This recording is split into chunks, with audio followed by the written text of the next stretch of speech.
Nothing contained in this podcast should be considered a substitute for professional medical advice. This content does not represent our respective employers and is purely the opinion of the podcast hosts. We are not your personal medical providers. Sorry, friends. So, if you have any questions or concerns or seeking advice, diagnosis, and or treatment, please seek individual, personalized advice from a healthcare provider in your area. We are not liable for any risks or issues associated with using or acting upon the information contained in this podcast. This is intended for educational and entertainment purposes only, so enjoy the ride. Welcome to Medical Media Mixer, the perfect cocktail. I'm Nicole Peniston, licensed psychologist. I'm Tara Prisco, physician assistant. All right, so where are we in time? So we're recording this on February 3rd. Are we in time? The whole world, January's been like 3 months long. It was just January 73rd, and now it's February 2nd, 3rd. Yeah, and the whole world is blown up, and we are here being your constant in life. I don't know if that's a good thing or a bad thing, but we are here regardless. So we welcome. are. My goodness. Anything good this past weekend? Not really. Just I was home. I had more time on my hands than I anticipated, so did a bunch of research for future episodes, so that'll be fun. Yeah, you went like nose to the grindstone on this one. I did. I did like 5 episodes. I was on a roll. I will say of the 5, like 3 of them, they were things I'd like been thinking of for many moons and just finally like put it down on paper or in a Google Doc. How about you? How was your weekend? Anthony and I, we went up to Crystal Springs up in North Jersey. Mm-hmm. Have you ever been there? Yeah, it's like a nice resort type thing. So this was a sans kid weekend, which was nice. It was nice. They had like winter activities. So they had like axe throwing, they had like ice skating and like ice curling, like throwing the things, and a hot chocolate thing outside. And, you know, did you check out their really cool wine cellar? So I went down there, but we didn't do the tour or like the dinner with that. Yeah. But we did do the fancy restaurant La Tour, which is their 7-course like tasting menu French style. Mm-hmm. So, but the night before, like everything sort of closes early. So unless we're in the bar, like we were back in the room. So we put on a movie. And have you ever heard of or seen the movie The Menu? I've heard of it. I haven't watched it, but I know the plot line. I don't know if that's a good choice after having eaten a meal. Well, the day before we went to a similar, the whole concept of that movie is it's this, you know, tasting menu exclusive chef, whatever, you know, this many courses. Yeah, I'm not gonna spoil that one for you. But an interesting thing when you're in there in the frou-frou restaurant and thinking about that movie, it was pretty funny. So if anyone else, I'm not going to spoil it for you because the best part of that movie is not knowing what it was. Anthony just put it on. He's like, I've watched this before. Let's just watch it. So, I mean, I've seen the preview. I kind of guessed what it was, but yeah. So that was interesting. But yeah, it was, the food was good. It was very frou-frou and fancy and expensive. I did not do the wine flight because I was like, all right, that's pushing it a little bit. Yeah. But their wine cellar is very cool, though. When I went, we did the tour, and then they did like a specialty tasting down there. It was very cool. Yeah, that was an option. Anthony's not a drinker, so that's half the problem. It'd be just me drinking. I mean, you just drink for 2. And then their pool is like that cool biosphere thing. Mm-hmm. The only problem is on the weekend, there were a ton of people in there, so we didn't stay a whole lot of time, but we went in that pool that goes like to the outside, so it's like freezing out, like 18 degrees out, but you're in the hot pool outside, so that was neat. Nice. Yeah. All right. So this week we are doing a combo sort of structured episode, right? Yeah, something a little different for our listeners. We decided that we both watched the same film, and we're both going to talk about it from our respective perspectives.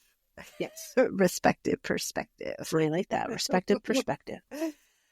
Oh, we are super corny, though. No, we're not. I'm totally serious. Maybe we should both start off by talking about our cocktails. Smart, since it is a joint venture. All right, why don't you tell us your cocktail first? Even though it's a joint venture, we both have different cocktails. I will say, I saw your cocktail. And I almost made your cocktail, but then I was like, it's going to be hard to find these ingredients. So. The name of my cocktail is the Forever Young, and it's a pretty simple, tasty drink. It is 2 ounces of vodka, 2 ounces of lemon lime soda, 1 ounce of pineapple juice, and a pineapple wedge for garnish. You just toss it all into a glass with ice, stir it well, and go to town. I did not have my garnish, but I have the rest of the drink. Nice. It looks very refreshing. Mm-hmm. And what are you sipping on today? So I have the Elixir of Immortality. Mm-hmm. So it calls for 1/2 ounce of this specific brand watermelon juice, Twisted Alchemy, but I actually just went to Whole Foods. And at the last second, I was almost all the way through the store. I'm like, they have to have watermelon juice in this store. And I found a little thing of watermelon juice. Otherwise, I was going to have to buy watermelon and smush it, juice it yourself. Juice it. 2 ounces of vodka, 1 ounce of aloe vera liqueur. So that took a lot of internet searching. I'm like, oh, great. Where am I going to find this? But I found somewhere that said Whole Foods had it. And I'm like, yes, because the Whole Foods by me has liquor. So I was able to get this aloe vera liqueur, which was pretty neat. I took a picture of some of the other ingredients in it because it's not just aloe flavored. It also has, let me see, cucumber. I don't know what eau de vie is. Lemon peel. It's French for water of life. Water of life. Okay. I guess water. Whatever that means. Lemon peel, musk melon, spearmint, sugar, and water, all in this liqueur. I did see that when I found your cocktail. I was going to do the deep dive, and I was like, oh, that's 5 ingredients I have to go buy. I was like, yeah. So I made one Whole Foods run. I was like, yes. And then the other juice it calls for is this specific Twisted Alchemy Persian lime juice, but I could not find Persian lime juice, so it's good old regular lime juice. Nice. And a basil leaf. So basically, you add everything except for the basil leaf into a shaker with ice, shake, strain, pour into a glass, throw a little basil leaf on top. Let me bring mine up to the camera. It is pretty colored, and it's very light, refreshing. Nice. A little basil leaf hanging in there. Now I have to use basil this week because you can't buy small amounts of basil. Yeah, sadly. I did see that aloe vera liqueur and was thinking about buying it. So you'll have to give me the final verdict. Yeah, it gives, obviously it's all mixed together. I would try it actually with a tonic or a soda water type thing. It with just a squeeze of lime, I think that would be really nice. I think it could be definitely used for a lot of summer drinks. Yeah. It feels like it seems very refreshing. I did want to comment on the name of your drink, Forever Young, because now that song is in my head. I'm sorry. And do you know what that song reminds me of? No. Napoleon Dynamite. High school. Napoleon Dynamite. Oh. Okay, fair.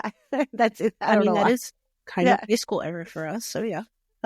Anyway, all right. So on to our topic. So the movie it's a documentary called "Don't Die: The Man Who Wants to Live Forever," and it follows this gentleman. It's on Netflix. It is on Netflix.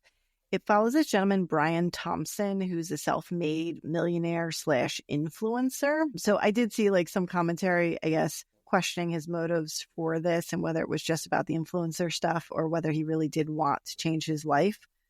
I'm sorry, Windows keeps telling me to restart and I don't want to. Please leave me Windows, alone. No. Go away. And for those of you listening and wondering, Brian Johnson or Johnston?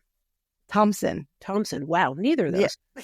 Brian Thompson, he was actually the originator of Venmo. Right, yes. And some other... Yeah, it was a different name first, and then they combined or he acquired Venmo. Yes. So that tells you how much money this guy's got if he's acquiring Venmo. Exactly. So essentially, I guess he made this money, but he was still unhappy in life and his self. You see pictures of him when he was younger compared to now, and it really doesn't even look like the same person. The weird thing about that is the person that he was doesn't look like he was wildly unhealthy or unhappy per se. It's average pictures, normal person. It wasn't like he was morbidly obese and drinking all the time. He was an average Joe, I would say. Right.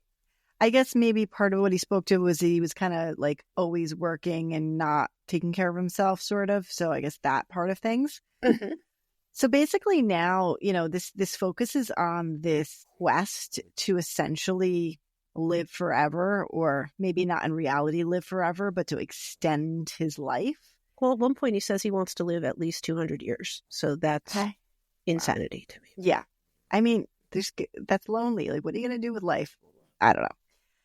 So he follows this protocol called Project Blueprint, and he consults with this Dr. Oliver Zolman, who is a longevity consultant, who created this protocol, and it's like a leveled program that he does. They didn't go to every step, but I'll name some of the things that he does every day. He apparently does about 100 things a day, but he does a special... Keep in mind, this man no longer has a full-time job, so he can do 100 things. He lives in a fancy house and literally just takes care of himself all day. First, he does a certain amount of minutes in front of one of those boxed lights. He takes 3 pills to start the day, takes his temperature.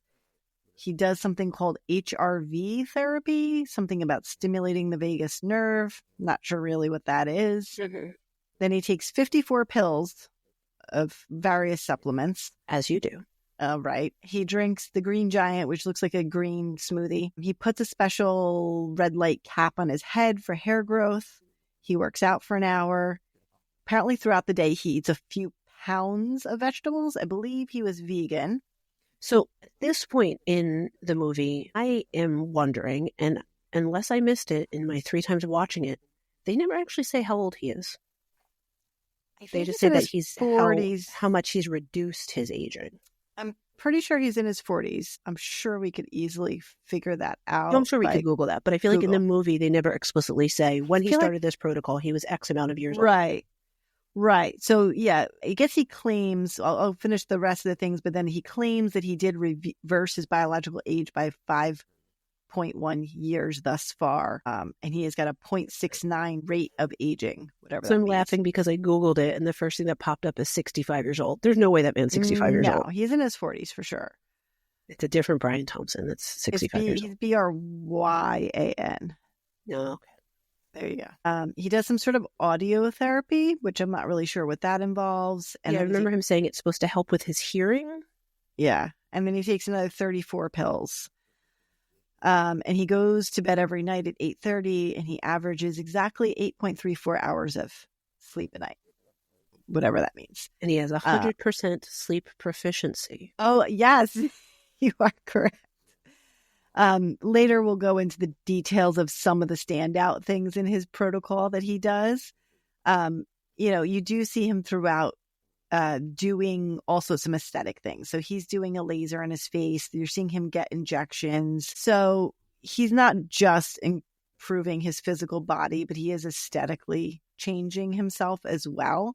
So like the lasers that he uses are things that we use in aesthetics to help like lighten dark spots, reduce fine lines and those kind of things, and reduce hyperpigmentation. So, and he does look like he was getting injected. It's either Botox or filler. So he's doing some other things. Like he didn't magically, his face didn't change, go back in time. Like that didn't happen. Like maybe his body did, but his face, that was all a little extra. Right. And my impression, like when you first like kind of see like an up close of him, it does look like he's had plastic surgery of some sort. Like his face looks young, but it doesn't look naturally young. My feeling is that he actually looks like in a movie what you would have in some futuristic world where people like live in sleep pods or something. And like, I don't know, he's got this otherworldly look to him. Yes, he definitely seems a little alien-esque, which off topic, but not off topic. I don't know if you saw in the news. I think it was 2 days ago, a child died when a hyperbolic chamber exploded. Yes. I don't know what he doesn't say that he uses, but I bet he does. I'm sure he does it all.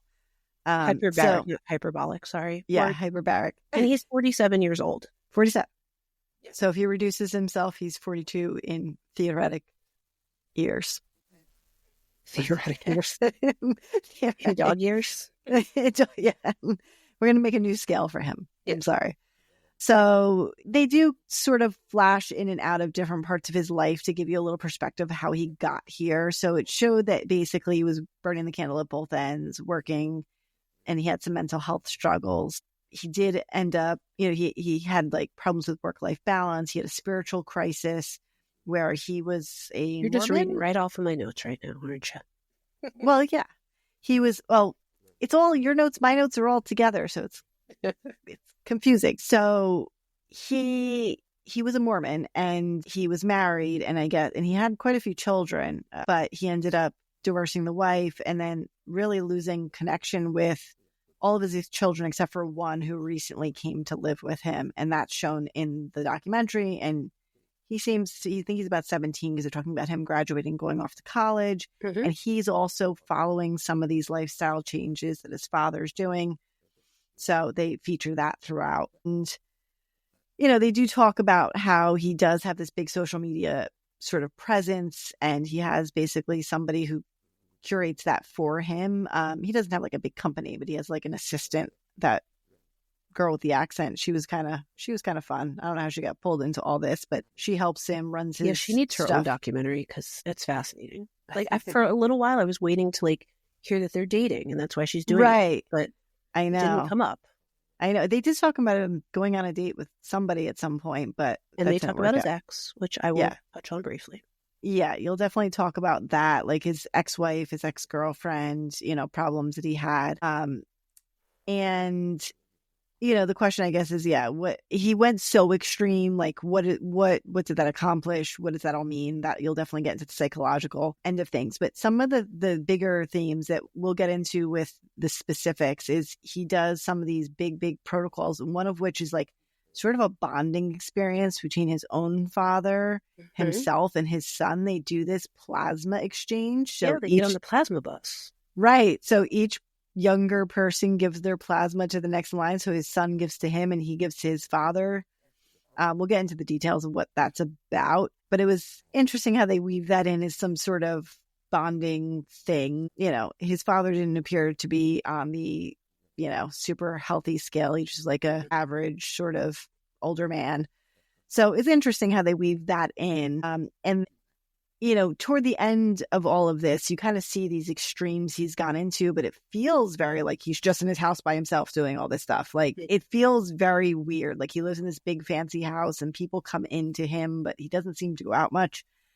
But the very end, and there's one part before you get to the very end where there's like a bunch of different podcast, radio hosts, things kind of bashing him a little bit, or just kind of talking about his journey. And one of them makes a really good point. It says, well, what is the point of extending your life if you're not truly living each day? Like he's got such a strict regimen that it doesn't allow for organic joy or surprise or doing something outside the box. And so it's kind of like, well, what is the point of all this then if you can't really live? I know. I mean, that's how I felt throughout it. Like it's got to be lonely. I mean, when the son is around, at least he has that, but the son's going off to college now. So he's going to be back where he started. But the part I felt good about in the end is that he started this whole movement and it became a thing. So he started these hiking and running sort of clubs where people go with him up into the mountains. He's from Utah. He lives in California now, I assume. But started building a community around this, and people with like the don't die, I don't know if it's a hashtag, but signs, whatever. And they don't talk about it much in the movie, but he did write a book, which I think was part of this movement. The book is called the same thing, Don't Die. So I don't think it was just purely his social media presence with this following. I think it was a combination of things. That in the book. But in the end, he did actually look happy. Like there was joy when he was meeting with these people and cheering them on. Like that's when I felt like, okay, he seems to have some joy in his life now, hopefully, because his son's like said going away and he lives his solitary life. So it was interesting. It was very shocking. I hadn't known much about him or anything about him prior to this. Yeah. There's another part that stands out, which you may talk about when you get to your medical deep dive on it. But when somebody comes to visit him at his house and like tries his green drink and tries, his diet and everything, and the guy says to him, like, aren't you hungry? And he says, I'm always hungry. The saddest part of my day is my last bite. And I was like, that's not healthy either. That doesn't feel good. Yeah. And even when he says it, it's like kind of joking, but the guy he says it to is like, you could tell he's kind of like, what do I do with that? Yeah. Yeah. I mean, and I'm not sure if you'll touch on all of this, but is there a piece of body dysmorphia involved in this? I didn't talk about it too much because I don't think I saw enough symptoms or enough explicit things to quote unquote diagnose or say like, hey, all signs are pointing to this. I definitely think there's some stuff going on there. So shall I just take it away about what I'm going to talk about? Take it away. So I kind of go through each thing that I feel like led him to this life change in this journey. So something that he only really briefly talks about is being part of the Church of Mormon or Mormonism. And so there's a lot of misconceptions about Mormonism. We don't learn too much about his individual church and his involvement other than his whole family was involved in it. And he appears to have at some point in the midst of his career kind of had like a spiritual crisis. Again, he doesn't go into detail, but what I'm assuming just based on the information he was giving is he was probably giving a lot of his life to work.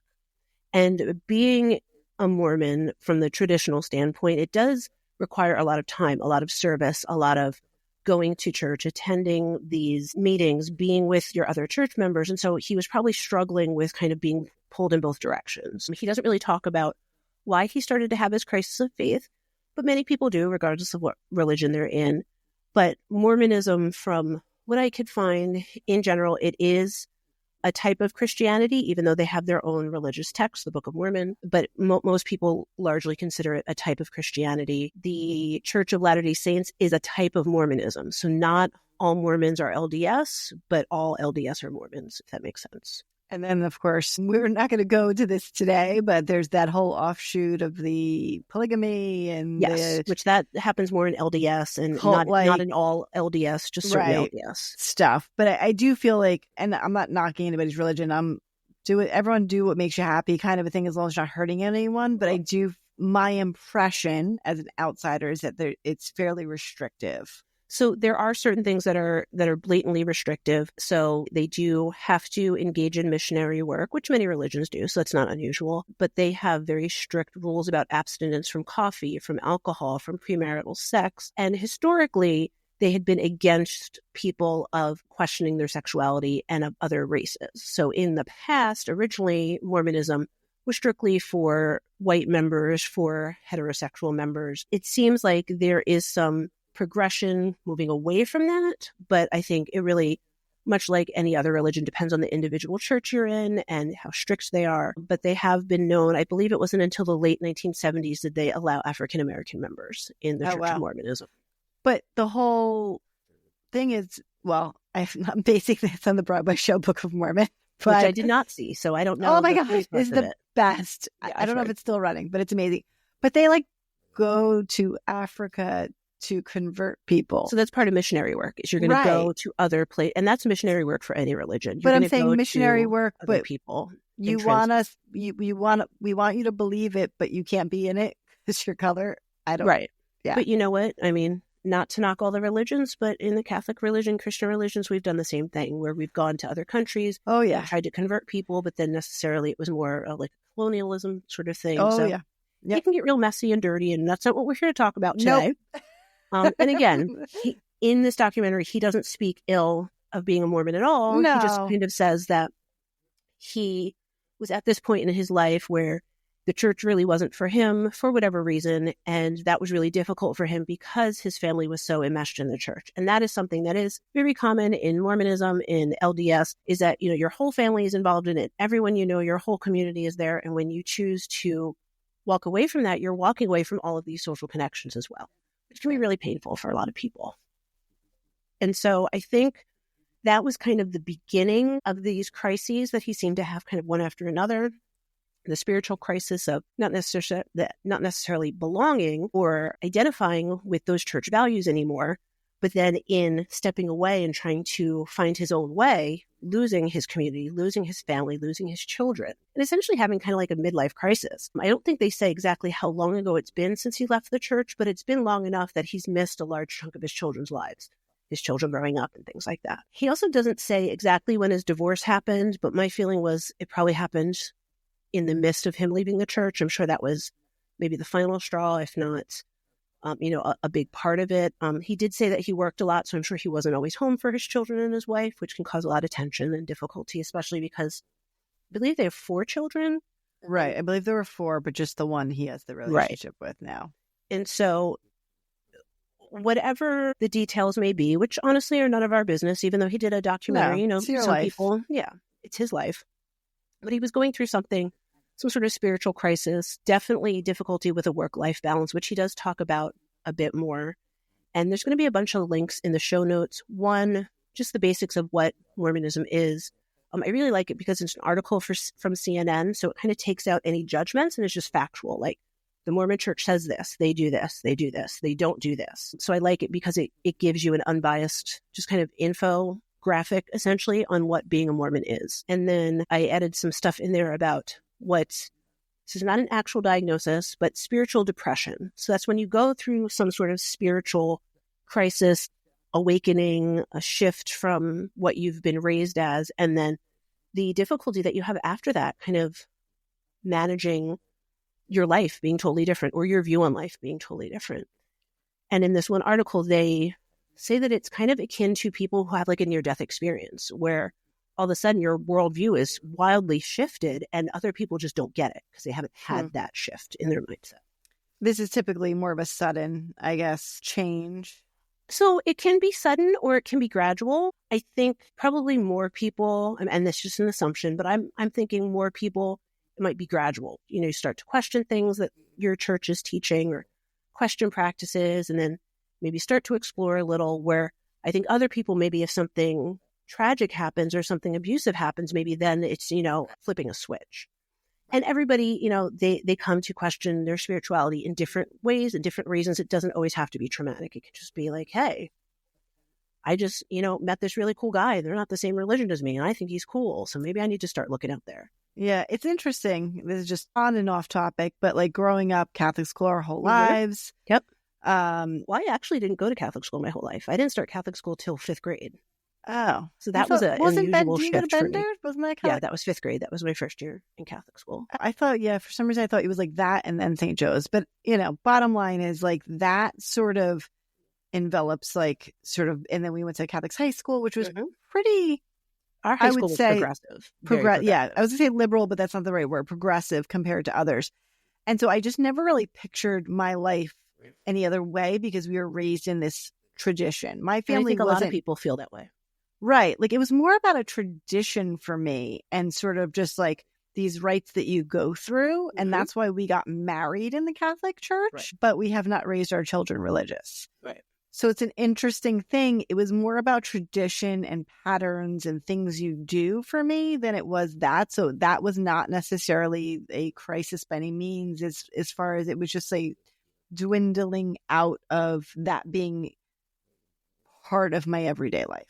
Yeah. And I would say, I think at some point I definitely had more of a spiritual crisis when, you know, the things that we've seen everywhere about abuses in the Catholic Church came to light. And I found out that I knew some people personally who were victimized. And that was when I started to question things. But even with that in mind, I still have also very, very loving and warm memories of being involved in the Catholic Church or youth groups or things like that. So I think it's very individualistic. It's how everyone feels. But I feel lucky that I can look back at both the good and the bad and have kind of a balanced opinion on things. I agree. Yeah. Which I don't think everybody necessarily has when they have that sort of spiritual crisis, especially when it's in a negative manner, like I was made aware of.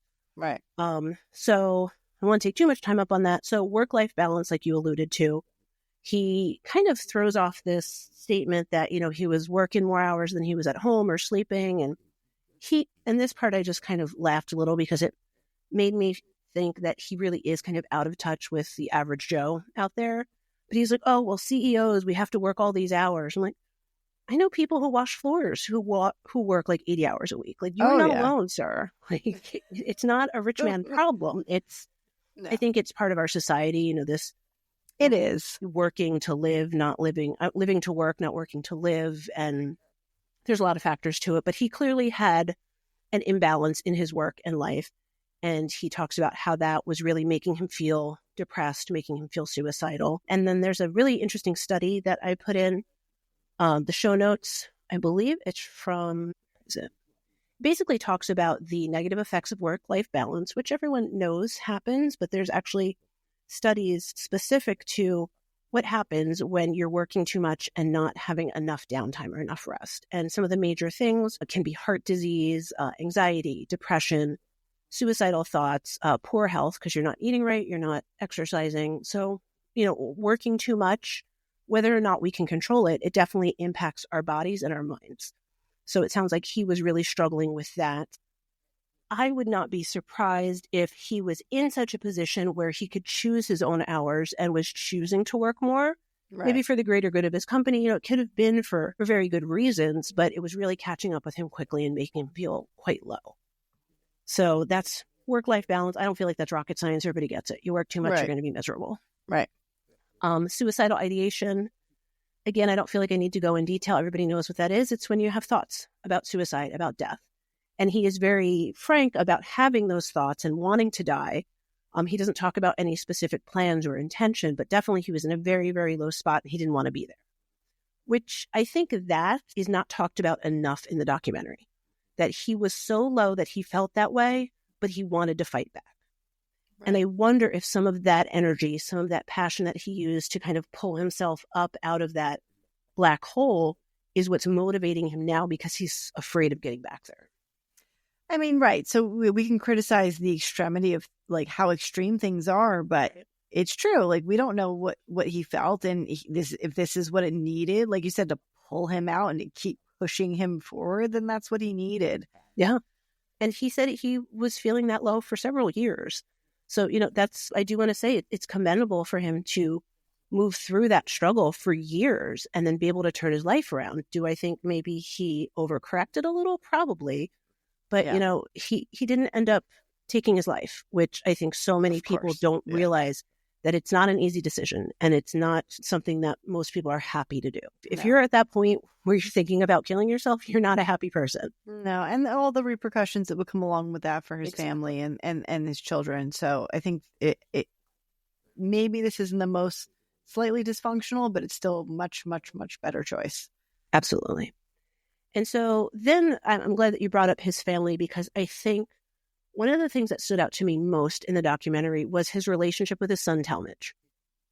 And from a psychological lens, any of you guys out there who've studied psychology or know much about it, it is very clear that there's some parental enmeshment going on there. So do you know what parental enmeshment is? No, I was excited to hear words that I don't know what they are. I even have a sneak peek at some of your future things we're doing, and I was like, ooh, these are things I don't know. I'm excited to learn. So at the core, enmeshment is a type of attachment. So you might have learned in Psych 101 or maybe way back in high school with Miss Lynch now. Oh, shout out Miss Lynch. We need to tag her. Love her. Well, Miss Lucich when we had her. Okay. Yes, but Miss Lynch now. I know that we at least in one day covered the attachment patterns that children and parents develop. And so I'm not going to go too deep into it, but enmeshment between a mother and a child and a father and a child can be very different, mostly, especially here in the U.S., because there's different gender roles, parental roles. But the attachment between a parent and a child often predicts how that child moves about in the world, how they trust others, how they behave. So it's kind of like your first relationship. And enmeshment is not always a bad thing. You can have a healthy enmeshment, you can have a positive enmeshment, or you can have more of a toxic one. And what I think is happening in this documentary is, I think, my perspective, I don't have anything to back this up, is that Brian was so devastated by losing his children that when Talmadge came back into his life, he was all in. He was in 1,000%. He was in all 4 kids to this one kid. And he was going to be desperate to hold on to this boy because he loves his kids. Yeah. He loves his kids. He misses them. For whatever reason, they're not in his life. And now that he's got one back, he's holding on. But I think the problem is that we see in little tiny pieces where, unless you know what negative enmeshment is or toxic enmeshment is, you might miss. So one of the things that was like a glaring neon sign to me was when the interviewer in the documentary asks Talmadge a question and Brian answers. He doesn't even let him answer the question. Yeah. And both of them don't seem to realize that it happened. And that is pure enmeshment, where it's like this relationship is so connected and it's happened and it's so deep and it's so all-encompassing that you don't even realize that someone else is speaking for you. Do you see that happen, though, in practice with families? Because I definitely do. I mean, and sometimes it's harmless. Like, I think the perfect example is if I'm seeing a child for evaluation and the mom brings him in and the mom is like, well, we have problems with this. And I'm like, do we? I think your child might have problems with this, but you have problems with this. And sometimes parents get really defensive about it. But I explained to them, I was like, if you're not helping your child own their experience, you're not helping them. Right. I do find, though, that I'll look at and make eye contact with the patient and ask a question, and their sister or mother or child or spouse will answer. And I'm like, I'll continue to try and make eye contact and ask the question directly to the person. But I do feel like there is like some weird relationship thing, and I want to help people to speak up for themselves. Right. And I want to say again, for probably the 100th time, enmeshment isn't always a bad thing. Right. But it can become difficult when people are no longer differentiating one for the other. So like I said, Brian speaks for Talmadge. There's another point where they're in the gym and they're working out, and he's like, I wish I had Talmadge's legs. And then he says something else like, I want to live the next 300 years with Talmadge. Like, that's where it's starting to get, it's starting to cross that line between I'm just a dad who's trying to make up for lost time and I love my son to I'm obsessed with my son. I want to be my son. I think at one point at the interview I asked, do you want to be Talmadge? And he kind of laughs. And if you look at actually how his facial features and his aesthetics changed, now he looks more like the son than he ever did in the older pictures. And in some of the shots of them, he actually looks younger than Talmadge, who is 17. Right. By the way. And what's going to happen when he goes to college? I mean, I want the kid to live life, you know? Yes. But no, I definitely had that worry for both of them of what happens when he goes away. What happens to Brian when Talmadge isn't there 24/7? What was he like before when he wasn't there? None of them speak about that. No. None of them talk about that. And it's funny that that woman who's like his assistant, she says, oh, well, I was worried about Talmadge coming in. I didn't know how Brian was going to be able to share his life. And then it's like this 360 switch. And it's like, now he's sharing so much of it. And how much of this is healthy for a 17-year-old? We don't know if it's healthy for a 47-year-old. Right. Are they having social interactions outside of this relationship? Yeah. And then there was a lot of red flags between the two of them. But when they're on the plane and they're going to get that medical experiment and he's like, well, what is he eating back there? He's 17 years old. Let the boy eat a hamburger if he wants to. Like, it's not going to kill him. He works out 30 hours a day like you do. Like, calm down. But there's a lot of stuff in there. And like I said, I'm trying to look at it from the lens that Brian is presenting. And I think it is coming from a good place. I think he missed his son. He's so grateful to have him back. But like many of the other things he's doing, he's just going overboard. He's going way too far from that. Yeah. And then as far as the other relationship that's really majorly featured, is Brian's relationship with his father. Right. I feel terrible. I didn't write down his dad's name, but he was a nice guy. I don't remember. He seemed like a nice guy. Sweet guy. But the father says at one point that, when he was younger, when Brian was younger, he was a pretty severe alcoholic, and how he got sent to jail one night and Brian was the only one of his children who came to see him. I had forgotten about that part. Yeah. And what that really struck me as is something that's, very well known in the public. There's a lot of studies about, so there'll be some links in the show notes, is there are full organizations about children of alcoholic parents and how devastating that is to their relationship with their parent, with other people, their view of themselves. And so I think they were just kind of really just scratching the surface on that. But I think from Brian's dad's perspective, I think everything that he's doing in this documentary is because he's trying to make up for how he failed Brian. Right. And I think maybe Brian is overcompensating with Talmadge, saying, well, my dad's trying to fix it with me. I got to fix it with Talmadge before it's too late. Yeah. Well, because the one sad, thing that but Brian, like happy at the same time. It is. They're trying. They're all trying. Exactly. And, the photo shoot in the pool and on the golf course was weird. That was weird. But it was also like, oh, like, look, these like three guys like, love each bros. Other. Yeah, they're bros. It's weird that they had to be like wet in the water about it, but whatever. But I think the point of that was, at least my impression from the documentary, was that Brian's dad was like, I still have a lot to compensate for. I have a lot to repair in our relationship. And if doing this is going to make him happy, plus get me further connected with my grandson, I'm going to do it. Yeah.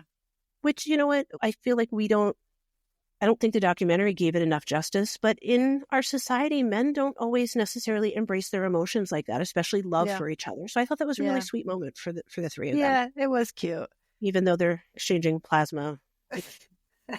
Exchanging on the deeper level. Yeah, there's a lot on that one. And then, again, none of them talk about it, but it sounds like maybe there was some trauma related to the dad/grandfather's alcoholism, in the childhood. We don't know. Was he an abusive alcoholic? Was he an absent alcoholic? Like, we don't know the details, and they don't owe us anything. But what they talk about feels like there's a lot more under the surface that was leading to them needing this repair of their relationship.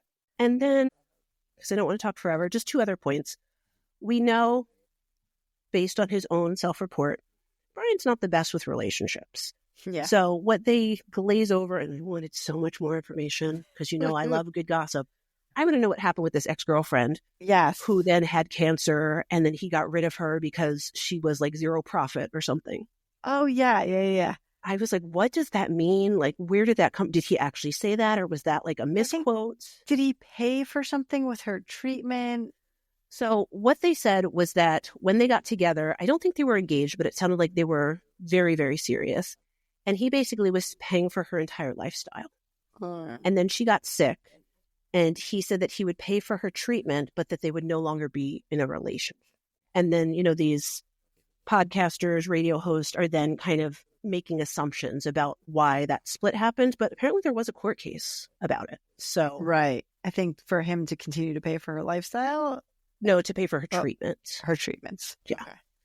Which I don't really know how that would go over with a judge, especially if you're not married and unless they had, some sort of contract signed and... Yeah. I don't know where common law falls into all that and how long that... Right. And I believe they're in... You said Utah, but I thought they were in California. No, so I think he's in California now. I think he was in Utah with his that makes family. sense because that's a big capital for Mormonism, isn't it? Right. Yeah. Wow. So yeah, that they didn't go into too much, which is fine because, again, none of our business. That's why I love a documentary because I want to know everybody's business. But it is. You put it out there. Come on, tell me more. Well, maybe she didn't consent to being in the documentary. Well, I agree. And that's why the ex-wife, too. Like, there was very little because I'm sure they don't want. Yeah. And that was where I felt a little sorry for Brian. It seems like all the relationships that really meant something to him, the only people willing to speak about it were his parents and his son. Right. And it seemed like he had a pretty big group of people at one point.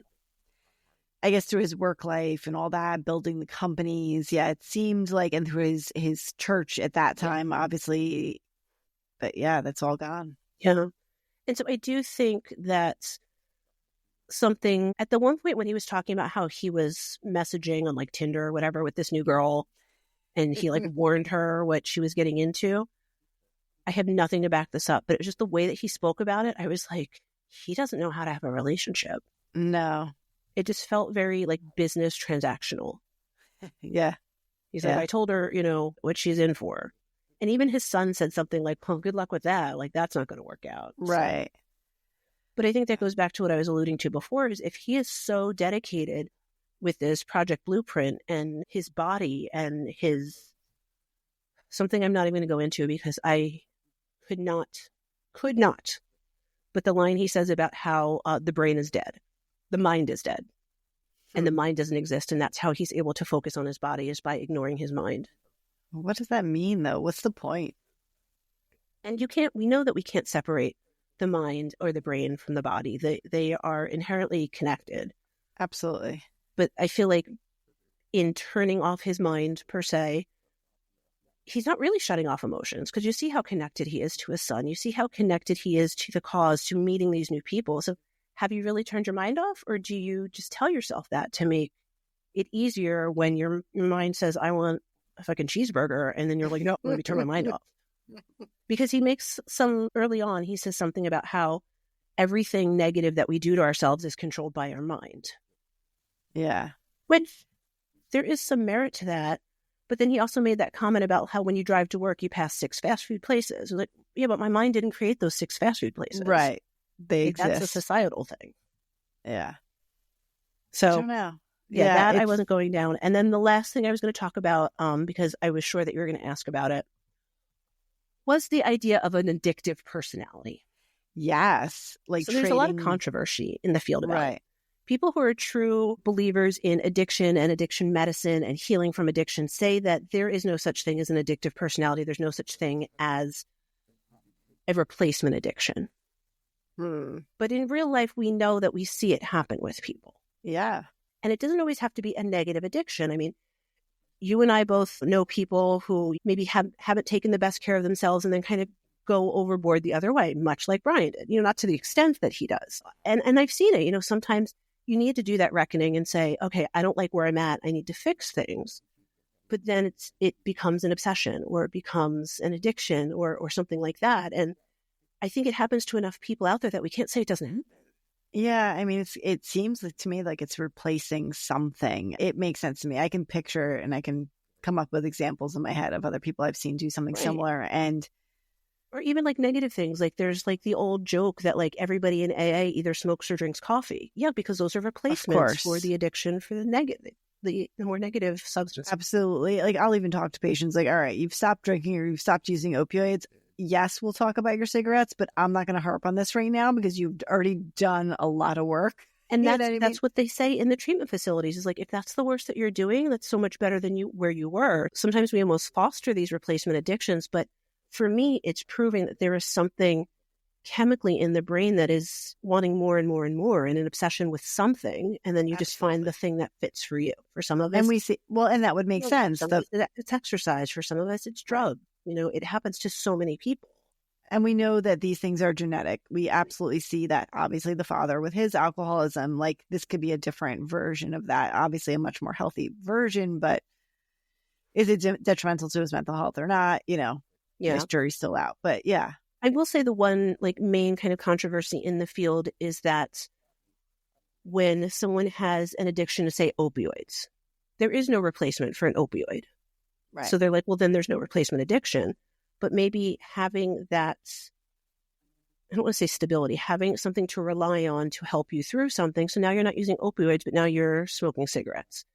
It's maybe that psychological replacement of an addiction where, your body's not getting it, but you're still doing something. Because that's what it is. That's what an addiction is. It's a habit that no longer serves you and now is working against you. Right. So you start instituting these other habits. Right. Interesting. So that's what I've got for, I mean, I feel like I covered the main points, but if there's other points, I can just make stuff up on the fly. I'm good. Well, if I hit anything else with throughout mine. So I'm just going to touch on some of his things in his protocol because I talked about like he does these supplements, he does this, but there's some other things that he does that are actual medical interventions that he's using sort of in an off-label way. Yes, I was fascinated by those. Extend his life. So number one is growth hormone. So we all have growth hormone. That's what tells our bodies to grow. And there's a lot of wellness sort of woo on growth hormone and people trying to use it off-label. And it's essentially what he's doing. But your pituitary gland is what produces it. And as you get older, after puberty, it slowly makes less and less. And, there are lab-made... Just from my own understanding, is this the same thing as HGB or is that different? HGB is no, that's a little different. But it's HGH, hormone growth hormone. So basically, there is lab-made human growth hormone for children who have a growth deficiency. They see an endocrinologist, they get worked up. They're not growing on their curve, not just because their parents are tiny, but because they're just not following the curve because they have a deficiency. So fine, there is a medical pharmaceutical compound that replaces that. But people are trying to use it to delay some of the changes linked to aging, as specifically muscle and bone mass. There's little research, there's not a lot to show that healthy adults can retain like youth and energy. It has mixed results. It appears that it does boost muscle mass and lower the amount of body fat, but the gain in muscle doesn't actually change your strength. And there's just not clear-cut, studies that prove it one way or another. And we always have to think about that our hormones, and we talk about hormones in a lot of ways, but this is one of our hormones, that they're in a perfect balance because that is how our body was designed. There's such a thing as too much of a good thing. So there can be risks. There are actual medical conditions called gigantism and acromegaly that are because of too much hormone growth hormone. So of course there could be. Yeah. So, but other things that it can be caused if you're supplementing it, not medically. Carpal tunnel syndrome, high blood sugar, it can actually cause diabetes, edema, which is swelling, pain in the joint and muscles, gynecomastia, which is actually growth of breast tissue, typically in a man, and it can have higher risk of certain cancers. So again, mixed studies. He's being followed by this quote unquote longevity doctor who also looked very young to be an expert in anything. But maybe he's on the protocol, so maybe he's actually older than we think. Are we talking about the guy Hope he went to the other country for? Because that guy was No. In the very beginning, there's a guy he does like a Zoom call with. Yeah. He's the one who invented the blueprint. No, So but that another other thing, guy was like 28. He was like, really? yes, Dude? I know. We'll get to him. So then the other thing that he's using is something called rapamycin, which I had actually look up. But basically, it does affect your physiologic parameters with aging, immune, cardiovascular, skin of healthy individuals or individuals with age-related diseases. But it's been proven to help certain things, but it does not change your endocrine, which is hormones, muscular or neurologic symptoms. And there's no studies how it affects your respiratory, digestive, renal, which is kidney, or reproductive systems. They don't actually show too much negative from this. Could be a forefront. If it helps with your immune and cardiovascular, that could be something. The only thing they found that was an issue was it did increase cholesterol levels in patients who already have age-related diseases, but not in healthy individuals. So I guess the idea would be to start this young before you have those issues. Again, no concrete studies on this, but this one didn't have as many known risks as the others. Next thing he's using is metformin, which is sort of the bread and butter of diabetes. We've been using metformin for literally 60 years, and it is a very safe drug. It does help with glucose tolerance in patients who are pre-diabetic, patients who have polycystic ovarian syndrome, and the patients who are actually diabetic. Aren't there side effects with it, though, or am I confusing it? Yes and no. So most common side effects are GI upset, bloating, diarrhea. You have that, we don't use it. It does have weight loss benefits. Should not use it in patients whose kidney function, it's a number called GFR, is below 60. Not because metformin hurts the kidneys, but because if in patients with a low GFR, it could cause something called lactic acidosis. So generally, you just stop it if the patients have low kidney function. There are studies showing that there are some beneficial effects in reducing the risk of aging-related diseases like neurodegeneration and cancer in mice. So it's definitely something that there is more attention to it. I'm sure there are active studies on it for anti-aging in humans. And on the surface, it seems like it is justified to study it because it is safe and tolerable, has a lot of, data for many, like I said, 60 plus years. So I have a question that you may not know the answer to. So I know back in the day, and we don't do this now for many, many reasons, but first line, they would experiment on mice. Then they would move up to rats. Then they would move to monkeys. But I know we no longer experiment on monkeys. So what is the in-between, or is it just straight mice to human trials? I don't know because I don't work in research. We have a lot of information on mice because there's a lot of things about mice and their physiology and anatomy that matches humans. I'm sure there are other intermediate things, but basically we know this drug, it's been used on humans forever. It's just the question, does it have that effect in improving their anti-aging or not? I just don't think there's ever been really a reason to do that particular study, but I think there are people who are doing it now. Well, and I think one guy in the documentary talks about that is like there's other things you could be studying to help with longevity and health, but he's jumping to like these extremes and there's no studies out there, and it's like, what's the point? Because it's not going to be a generalizable study. Right. It's not something we're going to take to everybody and be able to use. And so we don't even know particularly what the mechanism of action is in aging. We know how metformin works for diabetes and other things. We don't know how it helps with aging. So they need big scale, randomized placebo-controlled trials to really do something. And that would have to be along many, many years if we're looking at aging. So I'm not sure how that would be or if there is a point to it. Right. And the other thing that comes up, which maybe you're going to talk about, is I think it's the same doctor. He says that Brian's using so many different extreme techniques that how do we even tell which one is working, which one isn't? Right. I mean, we can't have an N of one. We can't have just him as a study. He's not a study. He's one individual who's using multiple But variables. even for himself, how does he know that, the 13th pill he's taking is the one that's helping versus the pill? Exactly. I guess whoever this longevity consultant is has pulled studies from each of those individual things, is hoping for a layered on. It just seems like really messy research, but I guess. Yeah, I don't think it's research. I think he's just a rich guy who wants to try it. There can't be a study on him. There's too many variables. But we talked a little bit about the plasma therapy. So it's interesting. So plasma is a part of your blood. So when we take out the blood cells and all these things, there's plasma. And that's what you get paid the most for when you donate. Yeah. I haven't gotten paid to donate. I've actually never donated blood for various reasons, but I know that plasma pays the most. I did hear that you can make money on it. So it is used medically for specific reasons in a hospital setting.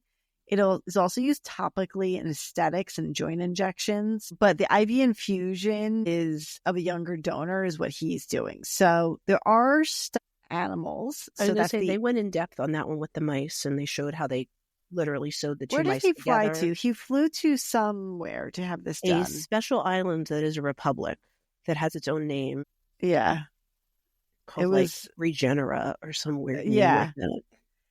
So it was somewhere off the coast of Colombia? No, Costa Rica? Somewhere that starts with a C. It was off the coast. It might have been near Costa Rica, if that sounds right. But the point being, I guess it was somewhere that they didn't have the legal and FDA. Yeah, because it was a privately owned island. So basically they didn't have to follow certain rules. Right. Which is shady AF.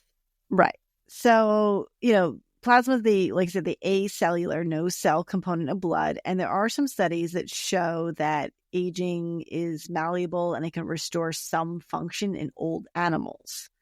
So functional improvement is observed in the brain despite the blood-brain barrier, which things are not supposed to cross. So they're saying that there's some sort of... I'm sorry, I'm laughing. I just pictured Gandalf. Thou shalt not pass.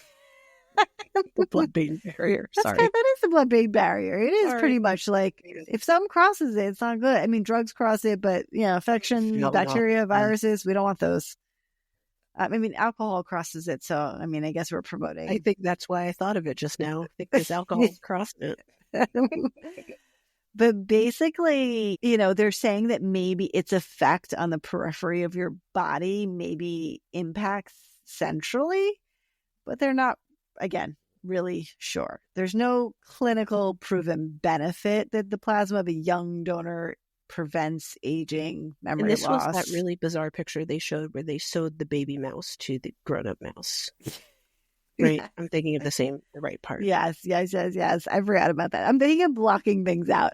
I mean, that was just so bizarre to me. Like, that's how you figured out how to do the experiment? You couldn't put little IVs to the mice? You had to sew them together? Yeah, just wait. I think in episode, what am I working on? Episode 11, there's going to be some animal stuff. We're sewing people together? Not quite that, but some experiments. But in the end, it worked out. But anyway, so there's nothing really showing for sure that it does anything for memory loss, dementia, Parkinson's, MS, Alzheimer's, PTSD. But, and the dosing of this can involve large volumes. It's not guided by any evidence. There's no controlled trials. And there are risks because you are taking blood products from a person. Infectious, allergic. Like we talked a little bit about the compatibility with blood, although we're not talking about blood cells in the same way. You can still have an immune reaction. So if you're exchanging plasma, you don't have to be the same blood type. Right. But you can still have an immune reaction to almost anything. Mm-hmm. So there are risks. Again, not enough information. That's kind of where all his stuff goes. Yeah. And then the big one is the gene therapy. Yeah. Which that was kind of shady. Let's define what gene therapy is. And there's a lot that I don't know about this because this is not part of my everyday practice. Well, I also felt like they purposely left out specifics of it, probably because it's not on the up and up. Yeah. Oh, yeah. They glazed over a whole lot of it. Basically, the definition of gene therapy, or what it refers to, is the introduction of a exogenous, so from outside your body, complementary DNA into a specific tissue or cell to correct or compensate for a defective endogenous made by you. So for those of you who watched the documentary, this is when he flew to another country to get a shot in his stomach.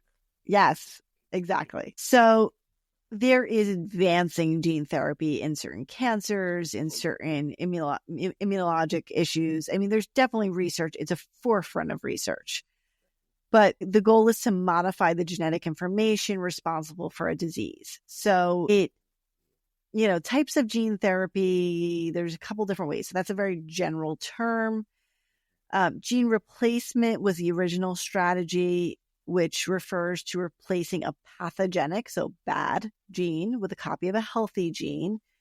Or when replacing... would that be used? Would it be like with someone who has Down syndrome, or where there's like a clearly defective gene or broken gene? So a lot of this depends on where or what you're replacing, right? So your whole body, every single cell in you has your entire genetic code, right? Yeah. But only certain things are expressed in each cell, right? Like, so my skin cells not making kidneys and my kidney cells aren't making skin. Are you sure? So there are complexities to this that are literally beyond my pay grade. We're not looking, we can't, if we haven't changed your entire somatic DNA, everything in your entire body, we can't take away an entire syndrome, right? So these are targeted. So I was just going to ask you a question that was really going to throw you off. It's like, are we targeting any RNA or just DNA? So there is a mention of this. You're getting me, like, this is not my thing, but I'm learning. You're not talking to a fool over here. I know things. I know. They did say that there is modification of mRNA at that level, because mRNA can transmit genetic information. So they're working with that as well. Often these are used with viral vectors. They're using a virus to deliver it to you, like a killed virus.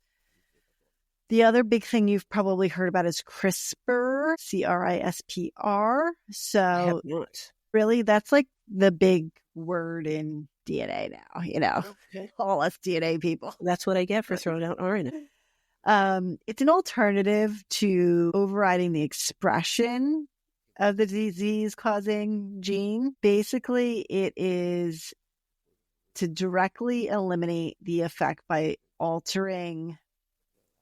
I'm going to try and read this and then try and break it down in real words, Just which is read hard. the words off the screen.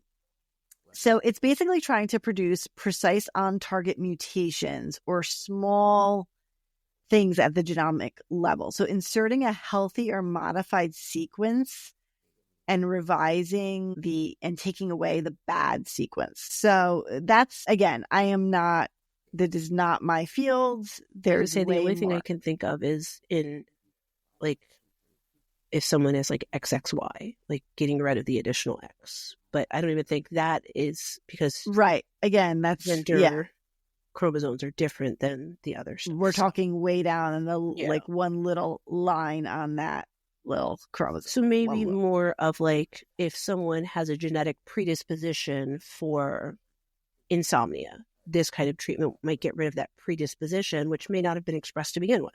Right. All right. And that's where epigenetics and all these other things come into play. Epigenetic modification therapy is another thing that they're working on that alters the way the genetic information is expressed. So inactivating a disease-causing gene, like shutting it off. Activating an antagonist gene to fight the disease-causing genes. Because we have backup systems essentially in our body, things that are supposed to fight. We all survive with all the things that could go It on. really is. So, basically there's a lot going on in this area. The one that he is using is this follistatin, which is to prevent in the gene therapy the goal is to prevent sarcopenia, which is the loss of muscle mass, which is something that happens as you get older. Your muscle mass goes down, your fat content goes up. There's definitely a shift. This follistatin is really being studied for things like muscular dystrophy. They extended, use of this into some non-primate monkeys, and they're working on a lot of this being potentially used for medical things. I think it is, like you said, he's using all these things. So he's also working out 1,000 times a day. Okay. So if he gets more muscle or doesn't lose muscle, well, is that because of this injection, or is that because he works out constantly? Well, the other thing I was thinking, speaking of him working out all the time, is yes, we are supposed to exercise to keep our bodies at optimum shape, but we see this from athletes. The more that you exercise, the more prone to injury you are. And so it doesn't seem like he's trying to find that happy medium. Right. Yeah. Again, he just do his thing. He's never going to prove what did what in the end. right? Well, You can't prevent for everything. Is like, unfortunately, at some point, this man is going to pass away because death is inevitable for all of us. Right. And so when that day comes, what has all of this proven to the world? Because he's not going to be able to live forever. Right. That is just an inalienable fact. Exactly. So I'm just going to give you actually little stats on life expectancy. So I don't want to know. In the year 1000, our life expectancy was 4 years. 24. Not close. Well, remember, it's an average of. How do we know? Who from back then recorded that? Yeah, I don't know. I'm looking at Statistica, the average life expectancy for birth in the world and selected countries or regions between 1000 and 2020. I don't know. Maybe they found it on a scroll somewhere on a big old tablet. But, the point being, remember, we're averaging so many people died in childhood. So that doesn't mean that, right, you didn't live, you all lived to 24, somebody lived to 48 or whatever. And I'm also assuming these statistics are for men because the mortality rate during childbirth for women is still quite high. Yeah, true.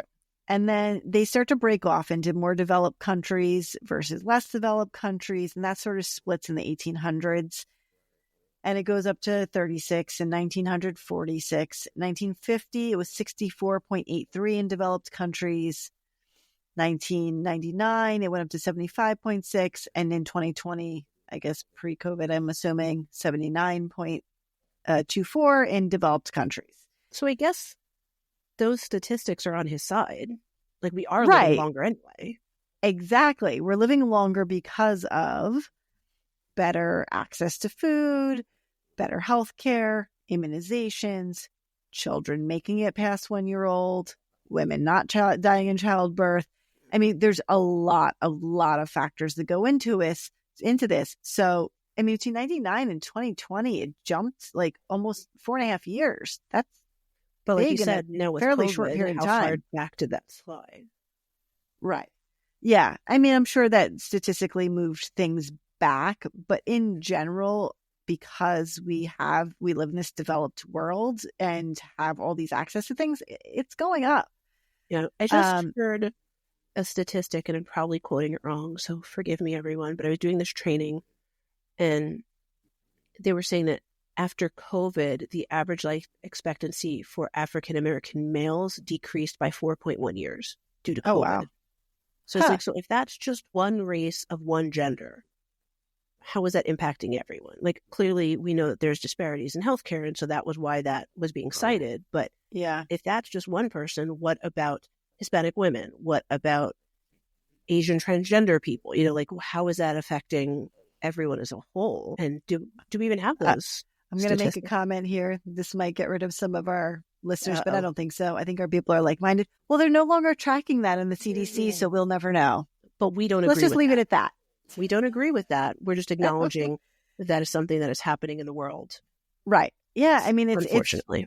I agree. Yeah. I mean, so was talk. I don't know if you ever saw, there was a documentary on the blue zones. That was on Netflix at some point, or one of those. It sounds familiar, but I know I didn't watch it. So the blue zones are these areas. It was made popular by this documentary that people live longer because of physical activity, low stress, social interactions, involvement. Yeah. Whole food diets, low disease incidence. And so I don't think it's part of that documentary, but there's a documentary on how schizophrenia is different in the blue zones, which was fascinating. Oh, wow.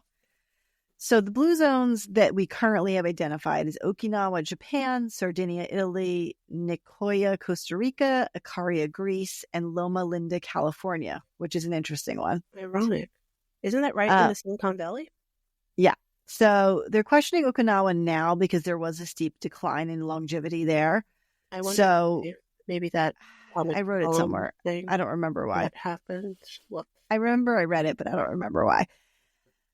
But basically, they're saying that it's because of a diet, the Mediterranean type diet, based on lots of fruits, vegetables, grains, legumes, less meat, less dairy, less sugary and processed foods. People tend to walk places, less cars, they're gardening, they're doing housework, they have very close social interactions. These tend to be very insulated communities, so they have very rich communities. They also have lower stress levels. Think about it in like Italy, you take a siesta, you walk down the street, have a, glass of wine with, your great grandma. If only my license would transfer. Seriously. And my degree would transfer, but no. If you see all these things, they're like, you can buy a house in wherever. We will pay you to come live here. Yeah. And so they say the people in blue zones have a sense of purpose in life. They tend to avoid alcohol or drink it in moderation, like red wine. And they tend to have reduced calories. And again, Mediterranean diet, vegetables, less potatoes, more fruits, nuts, whole grains, like we said, exercising, things like that. So it's interesting. There has been some controversy whether they really extrapolated this information correctly, but I do think there is something to that. We've all met like that Italian lady who lived to 95 who, just kind of like went through life because she just lived a simple life and didn't indulge in things. So I think Greece, Italy, I see it there. I'm not extrapolating data. I think that there's something to it, but I don't think I think they blew it up with this big theory and then they couldn't really prove it as well. There still exists a website though about the blue zones. So you can look that up. But things we can do 100% that have been proven in medicine is that Mediterranean diet. So again, vegetables, fruits, nuts, whole grains, legumes, fish, less red and processed meat, exercising 150 minutes a week of moderate. So we don't have to go crazy. We're not talking to doing like high intensity, crazy stuff. Less than 30 minutes a day. Right. Or 75 minutes a week if you're doing more vigorous. Or an equivalent combination. Don't smoke. Duh. That's the only thing I could say I don't do. Duh. Limit alcohol. So in the U.S., we say... Listeners of our podcast, do not limit alcohol. Well, we drink on our podcast once a week. What are you talking about? Okay, sure. In the U.S., we say less than 7 drinks a week per woman and less than 14 per man. And that would be, a drink would be 12 ounces of beer or 5 ounces of wine or 2 ounces, ounce and a half, whatever 2 ounces, shot, 2 ounces of hard liquor. Technically, if you go to WHO, they say there is no safe amount of alcohol, which is probably the actual truth. I think somewhere in the middle. I'm saying, 7 a week might be, 7 a week might be too much for a female. I mean, I look at it this way. If it's something that could take the paint off a car or kill an animal, we probably shouldn't be ingesting it, but we do that with a lot of things. So true. Get enough sleep. Hydrate. Socialize. I'm the worst at that one. Oh, really? I have a beautiful water bottle in my desk. It's this big. It's 40 ounces. I took 3 sips out of it today. There is I don't know her name, but this woman this Gen X woman on Instagram who does all these dances and songs and whatever. But she was talking about how everybody in the 80s and 90s was dehydrated because you'd go to school. That no one brought water bottles. No. You went out and sweated your ass off with a black didn't top. Sell bottled water. There wasn't such a thing. I didn't drink water. I drank juice and milk. Went out on the playground, like busted your ass in the hot ass pavement, went inside and had 3 seconds in line to drink from the water fountain before the kid behind you was kicking you. You slid down that metal slide that was 700 degrees and you burned your legs. So true. And that is why our generation doesn't give up. I went on that merry-go-round thing of death that you get like sucked under if you fell off. We all knew at least one person who almost got kidnapped or who had a traumatic brain injury. We all did. Did people sell us drugs? Wait, they were going to give us stickers or candy on the street? Yes. They were going to lick the drugs off, right? Yeah. And then they put razor blades in our Halloween candy. Right. I don't know. But anyway, survived, so. Hydrate. Be like us now, not like us in the 80s. I don't hydrate now, so don't be like me now. Get a big Stanley. They're very popular. The kids like them. So many pretty cups, and I fill them with water and brand new ice from my ice maker, and then they sit on my desk.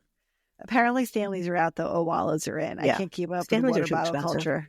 Like kids, like water bottles are popular. I don't know. Our parents don't know how lucky they had it. Right? Socialize. Patch Kids were the most expensive thing. Hey, you had to like beat people to get those. My mother did.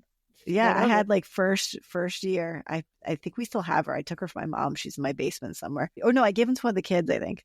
Oh. But anyway, the whole point is, do the things we know are good for us. Don't do the things we aren't good for us. And I tell people this all the time when I do feedbacks for evaluations. I give a bunch of beautiful recommendations, but I also know that, my doctor tells me not to eat sugar and to exercise. Do I do it? No, but I know that if I do it, I'm going to feel better. And so I say the same thing to my patients when I'm giving them recommendations about sleep hygiene or things like that. Are you going to do it? Be honest with yourself. If you're not going to do it, fine, but this is going to help. So this is how we try to institute these things. Right. Exactly. And then just the last thing is I don't know, what's your opinion on what are the ethics of this? If we all live forever, we're going to run out of resources for the planet.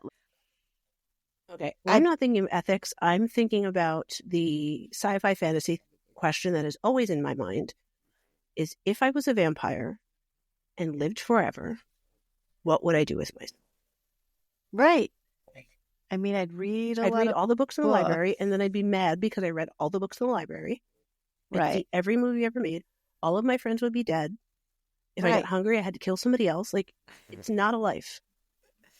As much as really wanted me to become a vampire from Interview with the Vampire, it's just not the kind of life I'm looking to live.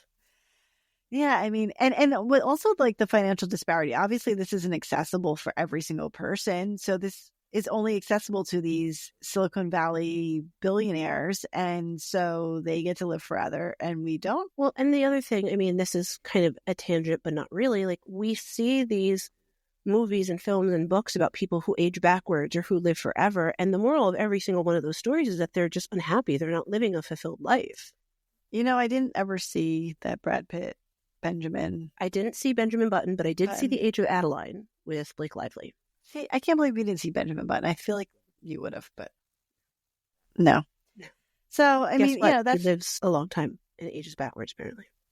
Yes. And he's also a vampire in Interview with the Vampire. Oh, I thought you meant in that movie. I was really? Now I need to go up. In real life. I mean, look, I have suspicions a lot of people in Hollywood are vampires. They're sparkly. Are they sparkly like the ones from... Angela Bassett hasn't aged in the last 25 years. Whatever that woman's doing, Brian needs to call up Angela and be like, girl, what's up? Wait, is she Stella who got her groove? She's Stella. She was Whitney. Yeah. No, Whitney? No, Tina. She was Tina. Tina Turner, yeah. Well, I mean, what's she doing out there? She's living her best life. There are a couple, Betty White, she lived for a very, very, very, she lived to 99. I did have a patient problems and a bitch ain't one. I did have a patient live to 100. She was almost 100. She was going to turn 100, I think, a month later, and she died. Aww. Yeah. So cute. But she did have that pretty face. She just had that angelic face. And in her older age, we saw she didn't give a fuck. So I do. I like that. Well, that's what you get to do when you get that old. You get to be like, why do we have to wait? Do it now. You never know. Yeah, I don't know. It's not in me. I have social cues and all that. You have better social skills than I do, apparently. I don't know. But, something to think about. Ethics about it, what that means. So it's an interesting topic. The whole thing was very interesting. I'm glad you brought it up and I watched it. And, it brought up a lot of interesting dives into what we can do, what we can't do, what we should do, what we shouldn't do. Yeah. And I'm curious as to if they're going to continue to follow him or if this was kind of a one and done. Because at the very end, they talk about how since he had the gene therapy, he had a 3% gain in muscle mass and lost another half a year of his life. And it's what does that mean? How are we measuring this? I don't even know how we're measuring this. I really don't. Exactly. That's the other part. It's is this actual math or is this psychology math where the numbers don't have to make sense? It's longevity math. All right, so that's another episode 8, done and complete. That's 2 months worth of episodes. So guys, we've got a bunch of social medias that Tara's going to tell you about, but because I am in charge of following our Gmail box, I am sad that no one has emailed us. So someone please email us at medicalmediamixer@gmail.com just so I can say, we got an email. Because I check that thing all the time. No emails. Nothing. All it is my crap from the subscriptions of the stuff for the podcast. You can email and be like, I'm emailing you, and I will just be happy. Yes, but seriously, give us shows to do a story on. Give us weird medical things you want us to talk about. Tell us you like us. Tell us you hate us. Tell us something. Any feedback is feedback. Seriously, we also have a survey up. I linked it on our Instagram and our YouTube, and it's also on our website. So let me give you our website as well. Wait, we have a website? Well, yeah, it's through our podcast hosting platform. Guys, I did not know we had a website. I link it on all the stuff that we do. Don't read the links? That's where that QR code takes you. I show up and I talk. I don't read. The QR code takes you to the website. The link tree. Okay. No, not the link tree. No, the QR code. The literally takes you to our website. Clearly, I need to shut up. I don't know what I'm talking about. So our website is https://medicalmediamixer.podbean. You know the young ones don't say all that stuff anymore. Oh, fine. But medicalmediamixer.podbean.com. So podbean.com. That has links to all the places you can listen to us. It has links to our social media and to our survey. And fill it out. Let us know what you like, what you don't, what we can improve on. And then, of course, follow us on social media. Interact with us. Seriously, like, put a comment on something. I will totally answer you. I see a bunch of hearts. I'm loving that. I want some comments. Even if it's like, girl, you didn't put on makeup today. Like, whatever. As long as I know that you're interested in sharing with us. We're your friends. Yeah. We want friends. I mean, we have each other, but that's what we have right now. Tara has already found places for us to do live shows. So we need people who want to actually hear a live show. And like we had like a really good boom, like, oh, thanks friends and family, because episode 1 had like 100 and something odd listens, but then episodes beyond that, it's dwindling. So come back, listen to more. Episode 1, we were just figuring ourselves out. Yeah. And we were working on the audio stuff. We're working on length. We're working on except for this one's like an hour and 25 minutes already, longest yet. The goal of this was to be shorter. We were wrong. I apologize. We were wrong. I'm sorry, friends. That's okay. But please tell a friend too. Yes. Every one person who listens. Tell a stranger. We don't know if they're your friends. Tell a stranger on the bus. Who takes the bus? Subway. Some people take the bus. I don't know. The subway. On the train. Yeah, the train. In line in the at doctor's Starbucks office. or Dunkin'. Totally Starbucks or Dunkin', for sure. I left some cards at my Pilates studio, so hopefully maybe some people there will listen. I started exercising 2 years ago. Look at you. I'm not going to live forever, but you know. All right. Yeah. Follow us on Instagram, TikTok, YouTube, and listen everywhere again. you get your podcast. Yes. All right. What do we say at the end? Thanks for listening to Medical Media Mixer, the perfect cocktail. Cheers. Cheers.